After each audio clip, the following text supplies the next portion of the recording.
Morning dear students. आज हम अपना टॉपिक स्टार्ट करेंगे रिसर्च फैक्टर। मैंने कल आपको बताया था, कल हमने ब्लड ग्रुप के बारे में जाना था कि ब्लड ग्रुप कौन कौन से होते हैं, और आज बात करेंगे कि रिसर्च फैक्टर क्या होता है।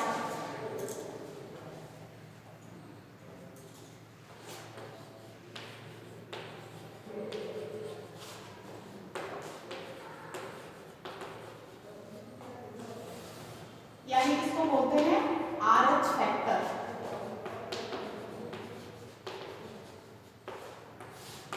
रिसर्च फैक्टर है। इसकी जो खोज थी, इसके बारे में जिन्होंने जाना था वो साइंटिस्ट थे वीनर ने जाना था। ये जो रिसर्च है ये एक बंदर का नाम है। उन्होंने क्या किया, बंदर पे एक्सपेरिमेंट किया। तो उन्होंने देखा कि जो बंदर है उनमें क्या है, जो लाल मुंह के जो बंदर होते हैं उसका नाम था रिसस। तो उसी के नाम पे इन्होंने रखा रिसस फैक्टर। तो उस पे उन्होंने जब वो ब्लड ग्रुप के बारे में जान रहे थे तो उन्होंने देखा कि जो ब्लड ग्रुप है उसके ऊपर एक चीज और देखी जा रही है, जिन्होंने उसको नाम दिया रिसस फैक्टर। रिसस फैक्टर में क्या होता है कि जैसे मैंने कल बताया था, ये किसके लिए बताया था आपको अब मैंने जैसे कल बताया था, तो आपको देखते ही पता चलना चाहिए कि ये ब्लड ग्रुप कौन सा है। ए ब्लड ग्रुप है।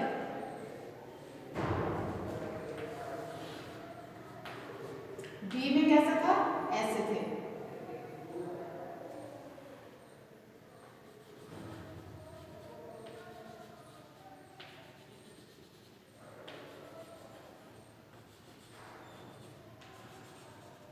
ये बी में है, ये ए, ये बी ब्लड ग्रुप है।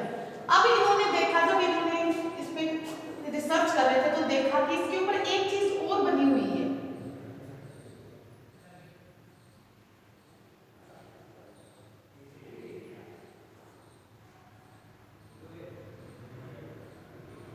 इस प्रकार से ये इनमें एक चीज इसके सरफेस पे और देखी गई, जिन्होंने इसको नाम दिया रिसर्च फैक्टर, RH फैक्टर नाम दिया इन्होंने।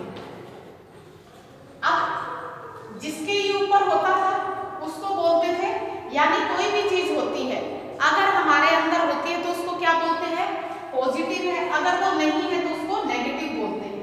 तो उन्होंने देखा कि जिसके ऊपर है तो उन्होंने उसको क्या दिया, पॉजिटिव, और जैसे इसके ऊपर नहीं है तो इन्होंने इसको नाम दिया नेगेटिव। तो जिसके ऊपर ये सरफेस पे ये RH फैक्टर होता है तो उन्होंने उसको दिया RH पॉजिटिव, और जिसके ऊपर नहीं होता उसको बोल दिया इन्होंने नेगेटिव, सॉरी इसको नेगेटिव बोलेंगे, पॉजिटिव नहीं, बी नेगेटिव बोलेंगे। तो इस प्रकार से जिसमें ये होते हैं इसका मतलब है RH पॉजिटिव होता है, RH पॉजिटिव, और जिसमें ये नहीं होता है वो क्या होता है, RH नेगेटिव होगा।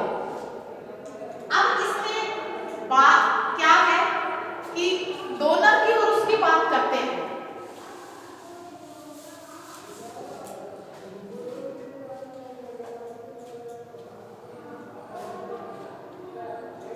अब इसमें है जैसे कि O है, O जो नेगेटिव है इसके ऊपर कोई भी चीज नहीं होती, कुछ भी नहीं होता। जैसे ये भी नहीं है और वैसे भी इसके O के ऊपर ये भी नहीं होता, ये भी नहीं होता, कुछ भी नहीं होता। तो इसको क्या बोलेंगे, O नेगेटिव। जो O नेगेटिव है उसे क्या कहते हैं, जिसके ऊपर कुछ भी नहीं होता वो क्या कहलाता है, डोनर। इसे बोलते हैं यूनिवर्सल डोनर बोलते हैं, यानी ये सभी को ब्लड दे सकते हैं। ये जो है वो क्या है, यूनिवर्सल डोनर है, ये सभी को ब्लड दे सकते हैं। और जो ए बी पॉजिटिव होते हैं वो रिसीवर कहलाते हैं, प्राप्तकर्ता।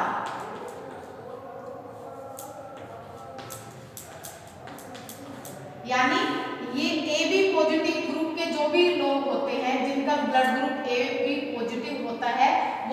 सभी से ब्लड को ले सकते हैं। और ओ नेगेटिव जिनका ब्लड ग्रुप होता है वो यूनिवर्सल डोनर होते हैं, वो सभी को ब्लड दे सकते हैं। क्यों दे सकते हैं? क्योंकि इसके ऊपर कुछ भी नहीं होता, इसलिए ये किसी के साथ मैच नहीं करेगा, यानी किसी के साथ फंसेगा नहीं, इसीलिए ये सभी को ब्लड दे सकता है। इसलिए इसको क्या बोलते हैं? यूनिवर्सल डोनर बोलते हैं। और इसमें क्या है, सारी चीजें उपस्थित होती है, जैसे कि क्या है, ए बी है, ए बी में ये भी होगा, ये भी होंगे और ये भी होंगे, तो ये क्या कहलाएगा? ये सभी से को ब्लड दे सकता है, प्राप्त कर सकता है, सभी से ये ब्लड प्राप्त कर सकता है, इसीलिए इसको क्या बोलते हैं? यूनिवर्सल प्राप्त करता बोलते हैं। ये सभी से ब्लड प्राप्त कर सकता है। अब इसमें है एक और है कि अगर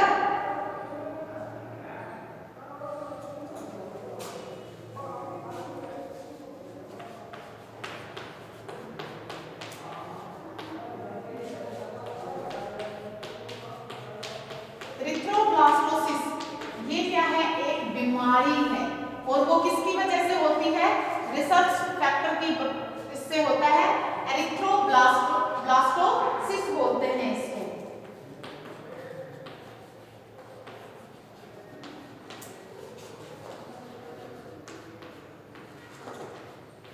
एरिथ्रोब्लास्टोसिस बोलते हैं, ये एक बीमारी का नाम है।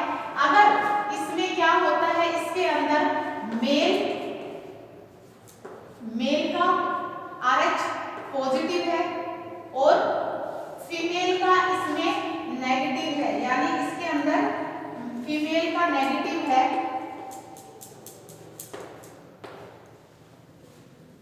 मेल के अंदर। एरिथ्रोब्लास्टोसिस क्या है? एक बीमारी का नाम है। अगर मेल में RH पॉजिटिव है और फीमेल का RH नेगेटिव है, यानी इन दोनों की अगर मैरिज हो जाती है तो इनसे उत्पन्न संतान क्या होगी? एक ही संतान उत्पन्न होती है, एक ही बेबी का बर्थ होगा, सिंगल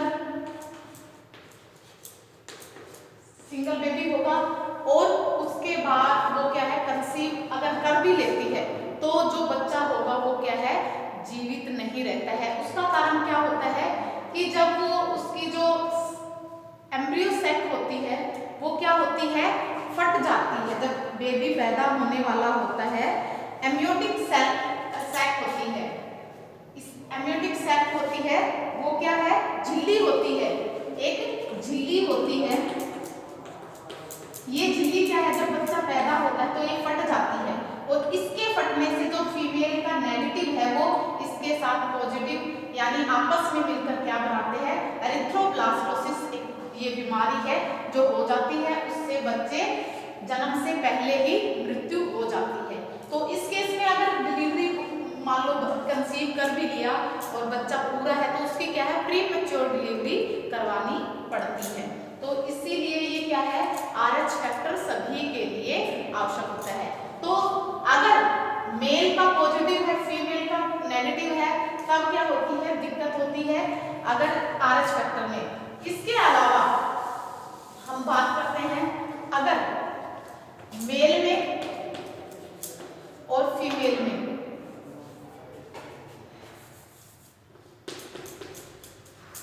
मेल और फीमेल की अगर बात करते हैं, इसमें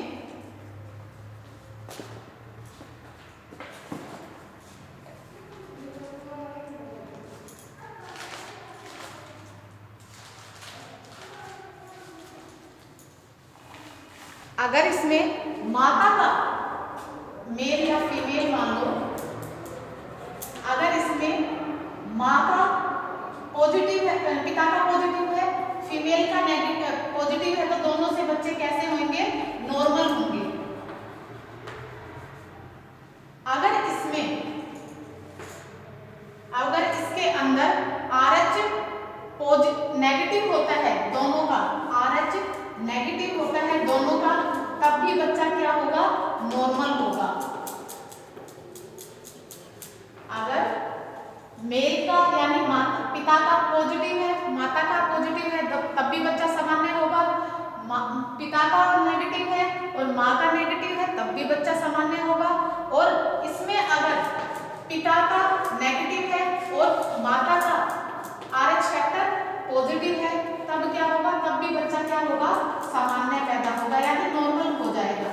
लेकिन इस केस में आपको बताया अगर मेल का पिता का क्या है पॉजिटिव है, लेकिन अगर माता का क्या है RH नेगेटिव है, तब उस बच्चे के बर्थ में क्या है कॉम्प्लिकेशन आ जाती है, या तो वो मर जाता है या फिर उसमें बर्थ से पहले ही क्या हो जाता है, उसका गर्भपात हो जाता है।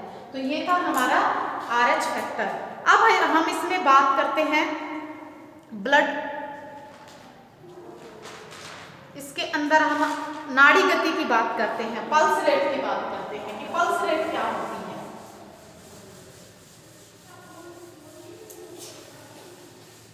RH फैक्टर हमारा कंप्लीट हुआ।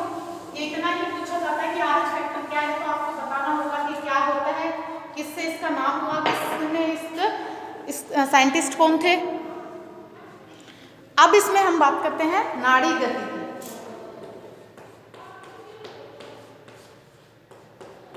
नाड़ी गति, पल्स रेट क्या होती है, नाड़ी की गति धमनियां जो होती हैं हमारी, उनके फैलने से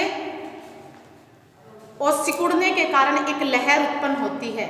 जो हमारी जो धमनियां होती हैं, जब ब्लड उनमें चलता है, धमनियों से ब्लड जब धमनियां फैलती हैं तो क्या होता है, उनमें संकुचन और प्रासरण होता है, वो एक लहर से उत्पन्न होती है जिसे हम क्या कहते हैं, नाड़ी गति कहते हैं या पल्स रेट कहते हैं। उस अनुभूति को ही जब हमारा बाएं नीले से, हार्ट के अंदर क्या है दाएं और बाएं नीला होता है, जब बाएं नीले सिकुड़ता है तो रक्त कहाँ जाता है, धमनियों में आ जाता है, और जब उसका प्रासरण होता है, फैलता है, और उससे क्या होता है, जब बायां नीले सिकुड़ता है तो रक्त धमनियों में आ जाता है, और जिससे कि एक प्रेशर बढ़ जाता है, ब्लड के अंदर एक प्रेशर बढ़ जाता है। यानी आप देखते हो कि अगर हम पाइप चलाते हैं और उसको खोल देते हैं, नल को खोलते हैं, तो वो क्या है, प्रेशर के साथ पानी आगे की तरफ बढ़ता है, और रक्त दोबारा आगे बढ़ने के लिए क्या है, दीवारें सिकुड़ जाती हैं, और यह सिकुड़न क्या होती है, बार बार होती रहती है, ऐसे ऐसे होती रहती है। जब ऐसे होगा तो ब्लड वापस आ जाएगा, प्रसारण सिकुड़ जाएंगी, और अगर ऐसे छोड़ देंगे तो प्रसारण यानी वो फैल जाएंगी। तो यही पाइप के अंदर होता है, जब हम पानी को बंद कर देते हैं तो वो सिकुड़ जाती है, पानी को प्रेशर के साथ खोलते हैं तो वो फैल जाती है। इसी प्रासरण और संकुचन को क्या कहते हैं, पल्स कहते हैं, नाड़ी गति कहते हैं, नाड़ी गति कहते हैं। और उसको क्या कर सकते हैं, एक कंपन सी पैदा होती है, और जो कि धमनी की दीवार के अंत तक चलती रहती है, परंतु कोशिकाओं में जाकर यह धमनियां सुनाई नहीं देती हैं। ये क्या है, जब हमारी धमनी में होता है ब्लड तब तक हमें सुनाई देता है, जब ये कहाँ चला जाता है, कोशिकाओं में पहुंच जाता है, तब हमें कोई धड़कन नहीं सुनाई देती, कोई नहीं। इसी हृदय की धड़कन के साथ एक लहर उत्पन्न होती है जिसे हम क्या कहते हैं, नाड़ी कहते हैं। यह दोनों हाथों की कलाइयों के सामने पाई जाती हैं। कहाँ पे पाई जाती हैं, यहाँ पे पाई जाती हैं, दोनों हाथों की अंगूठों के पास में अब हाथ रखते हो तो आप को ये फील हो जाती हैं, और आप इसको नोट भी कर सकते हो कि प्रति मिनट कितनी दर होती है। अगर आप आराम से टाइम देखते हो तो आप नोट कर सकते हो कि कितनी बार हमारा संकुचन प्रासरण हो रहा है। तो नाड़ी की धड़कन व्यक्ति के स्वास्थ्य, उसकी उम्र, उसकी उत्तेजना, मानसिक स्थिति पर निर्भर करती है। नाड़ी की जो गति है, नाड़ी की जो दर है वो क्या है, नाड़ी की दर अलग अलग होती है। नाड़ी की दर इसमें क्या है, आयु, इधर हम लिखेंगे आयु नाड़ी की दर में, कि सभी में अलग कितनी कैसे कैसे होती है आयु, और इधर हम लिखेंगे नाड़ी की गति, नाड़ी की गति प्रति मिनट,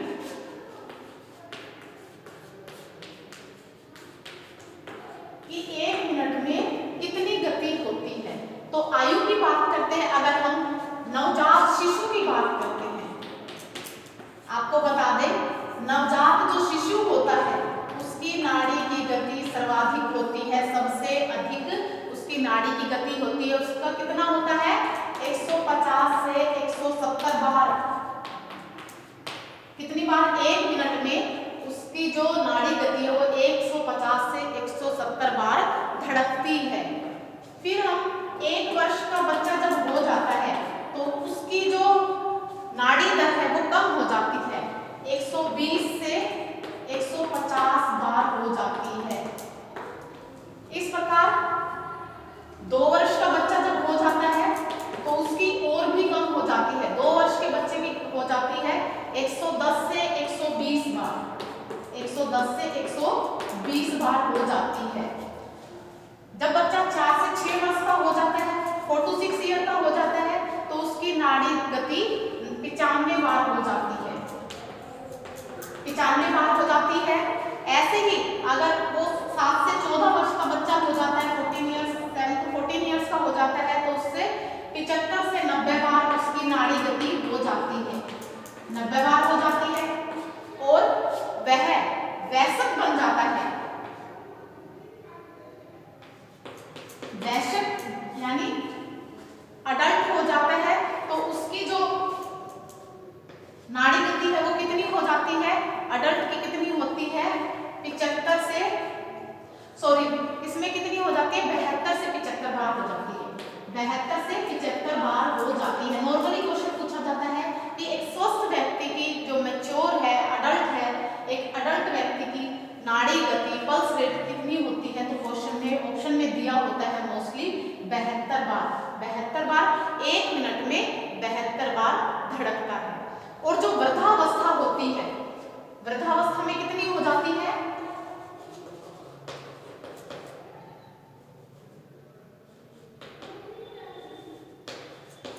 वृद्धावस्था में इसकी कितनी हो जाती है? ये कम हो जाती है, 60 से 70 बार हो जाती है, 60 से 70 बार ये दर हो जाती है। अब आप एक चीज आपने नोट की कि जब बच्चा शिशु छोटा नवजात होता है जिसका जन्म हुआ होता है, उसकी जो नाड़ी गति है वो सर्वाधिक होती है, 150 से 170 बार होती है। 1 वर्ष की 120 से 150 बार होती है। 2 वर्ष की उसकी होते होते ऐसे क्या हो जाती है? कम हो जाती है। और जब व्यक्ति एडल्ट हो जाता है, वयस्क बन जाता है, तो वो 72 से 75 बार उसकी प्रति मिनट हो जाती है। इसमें एग्जैक्ट अगर आपसे ऑप्शन भी पूछते हैं तो 72 टाइम्स आएगी। उसके बाद जब एज बढ़ने लग जाती है उसके साथ साथ नाड़ी की जो गति है, पल्स रेट है, वो हमारी कम होने लग जाती है। तो ये थी आपको, ये इम्पोर्टेंट है, आपको पता होना चाहिए, ये वाली चीज इम्पोर्टेंट है, मोस्ट इम्पोर्टेंट है। ये बहुत पूछा जाता है कि स्वस्थ व्यक्ति की, एक स्वस्थ वयस्क व्यक्ति है, उसकी पल्स रेट कितनी होती है, कितनी बार उसका दिल धड़कता है? तो 72 बार धड़कता है पर मिनट में।